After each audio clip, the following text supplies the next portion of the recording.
Ce 14 avril, vers 14h14, un lanceur Ariane 5 s'arrachait du sol depuis Kourou, en Guyane, et lançait avec succès la mission Jupiter Icy Moon Explorer, qui s'en va maintenant étudier le système jovien et ses probablement nombreux océans souterrains, et est au passage la mission d'exploration européenne la plus ambitieuse. Mais justement, quels sont les objectifs de la mission, son déroulé, les mystères qu'elle va tenter de percer, et en quoi est-elle une petite merveille de technologie? Si vous voulez en savoir plus, je vous donne rendez-vous juste après le générique pour voir ensemble les grandes lignes de la mission JUICE et tout l'essentiel à en retenir. Mais avant ça, je tenais à vous inviter à vous abonner ainsi qu'à liker, commenter et partager cet épisode. Allez, à tout de suite pour une nouvelle dose d'espace.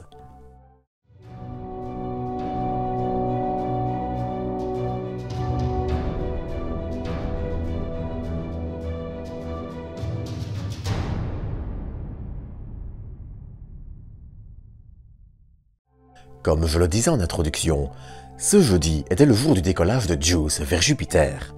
Mais il est assez important, je trouve, de noter que la mission est attendue depuis longtemps maintenant, alors qu'elle a été sélectionnée en 2012 et vu son développement commencer l'année suivante. Et ce temps est totalement justifié. On en reparlera après, mais JUICE doit non seulement réaliser une grande première en se plaçant en orbite autour de Ganymède, mais aussi atteindre des niveaux de précision jamais atteints dans un environnement relativement hostile à l'électronique. Mais pourtant, le jeu en vaut la chandelle. Vous le savez peut-être déjà, mais 3 des 4 lunes galiléennes de Jupiter, à savoir Callisto, Ganymède et Europe, sont soupçonnées d'abriter dans leurs entrailles des océans ou, en fonction des lunes, à minima de grandes poches d'eau liquide. Et bien sûr, celle dont on parle le plus, c'est Europe.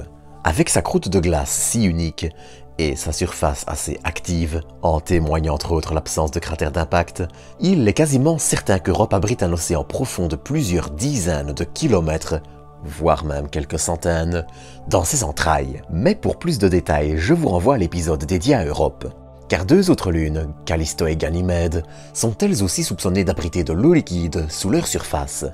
Si pour Callisto, dont la surface et la composition sont d'ailleurs probablement un bel échantillon du système jovien primitif, sa surface relativement riche en cratères laisse penser que cet ou ces océans sont plus modestes, la question reste encore entière pour Ganymède.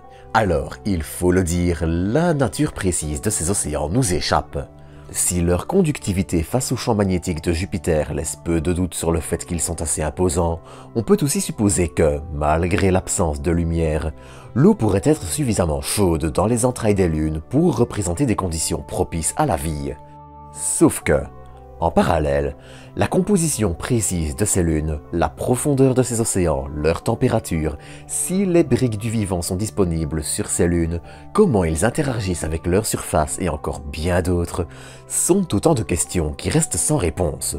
Des missions comme la défunte Galileo ou Juno actuellement nous permettent d'en apprendre énormément, mais le besoin de se focaliser sur l'étude de ces lunes est net. De plus, pour en revenir encore une fois à Ganymède, cette dernière est aussi la seule lune connue à disposer d'un champ magnétique qui fut découvert en 1986 par Galileo. Enfin, la question de la quantité précise d'eau liquide disponible sera aussi au menu, même si ce dernier point est déjà bien estimé et représente, à chaque fois, plus d'eau que tous les océans terrestres réunis. Bref, nous en apprendre plus sur ces points sera principalement le boulot de JUICE. Mais en parallèle de tout ça, JUICE va aussi étudier Jupiter, son atmosphère, sa météo, son champ magnétique et tant d'autres variables qui seront essentielles pour se faire une bonne vue d'ensemble du système jovien, passé comme présent. Si JUICE devrait être une source de données intarissable sur les lunes glacées de Jupiter, elle devrait aussi nous permettre d'en apprendre plus sur la lune volcanique Io, ainsi que les lunes mineures Métis, Adrastée, Amalthée et Thébé, qui se trouvent dans l'anneau de poussière de Jupiter. Et si vous pensez que cela ne fait pas encore assez de retombées scientifiques comme ça, sachez qu'elle pourrait aussi, au final, nous aider à mieux comprendre les exoplanètes similaires à Jupiter et les lunes qui tournent autour, ainsi que leur potentiel pour abriter la vie. Les géantes gazeuses comme Jupiter sont en effet particulièrement courantes parmi les exoplanètes. Ainsi, mieux comprendre Jupiter, c'est un peu mieux toutes les comprendre. Dans ce contexte, JUICE devrait effectuer pas moins de 35 survols des 3 lunes glacées de Jupiter. Mais d'abord, parlons un peu de son voyage. Car une fois qu'il eut déployé quelques minutes après le lancement ces gigantesques panneaux solaires, qui lui firent atteindre une largeur de 27,1 mètres, et que les communications furent acquises quelques minutes plus tôt, c'est un voyage de près de 7 années et demie qui attend maintenant la sonde de plus de 6 tonnes, carburant inclus.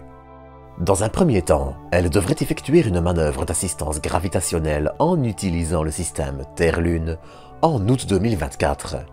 Pour résumer rapidement, une manœuvre d'assistance gravitationnelle permet d'utiliser la force d'attraction d'un ou de plusieurs objets pour modifier la trajectoire d'une sonde sans consommer, ou très peu, de carburant en utilisant les planètes pour la catapulter.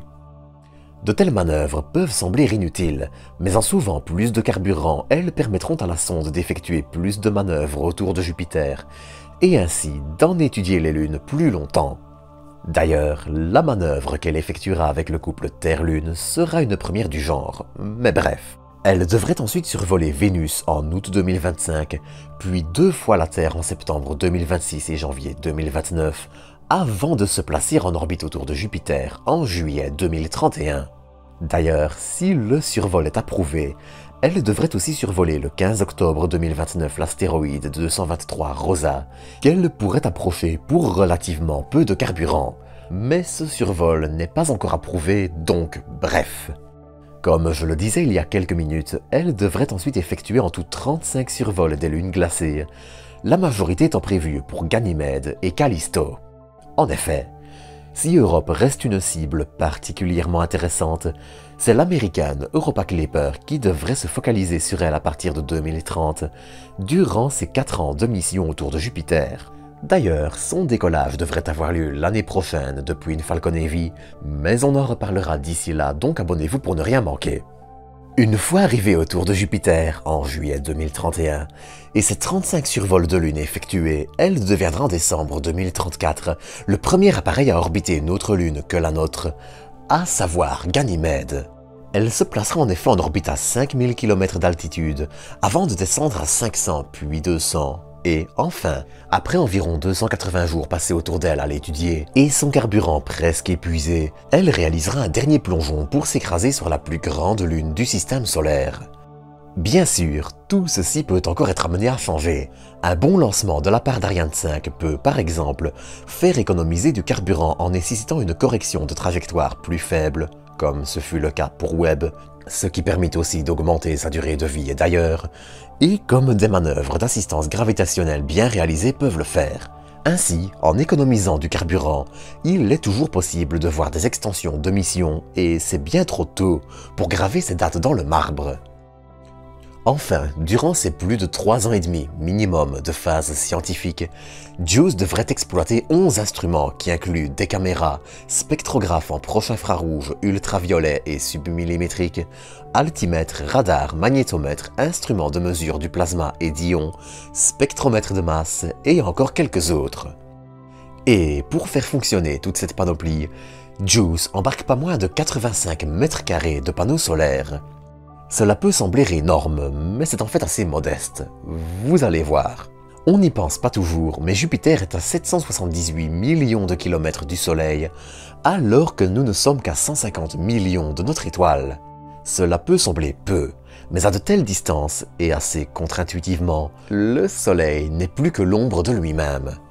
Il est en effet 97% moins lumineux que sur Terre, et, dès lors, concevoir des panneaux solaires capables de fournir suffisamment de puissance aux instruments et à la communication fut un véritable défi.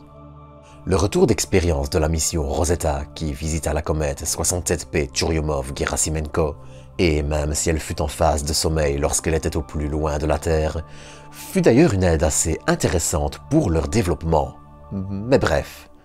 C'est en effet la compagnie allemande Azure Space qui fut chargée de la fabrication de ces panneaux solaires, qui utilise d'ailleurs un design nouveau en utilisant notamment de l'arsénure de gallium comme semi-conducteur au lieu du silicone, mais bref. Alors qu'à une distance comparable à Jupiter, les panneaux de Rosetta atteignaient 20% d'efficacité, c'en sont près de 30 que l'on peut espérer pour Juice. D'ailleurs, chaque petite cellule qui compose les panneaux de Juice fut testée pour en écarter celles souffrant du moindre petit défaut, à savoir 25% d'entre elles, dans le but de perdre le moins de courant possible. Enfin, ils doivent aussi opérer dans des conditions de température assez extrêmes, allant de plus 110 à moins 230 degrés Celsius, mais ça, même si ce fut un point sensible qui empêcha d'utiliser des cellules plus efficaces, ce ne fut pas un frein majeur. D'ailleurs, cette technologie va aussi profiter à l'américaine Europa Clipper, qui bénéficie du développement des panneaux solaires dédiés à la mission européenne.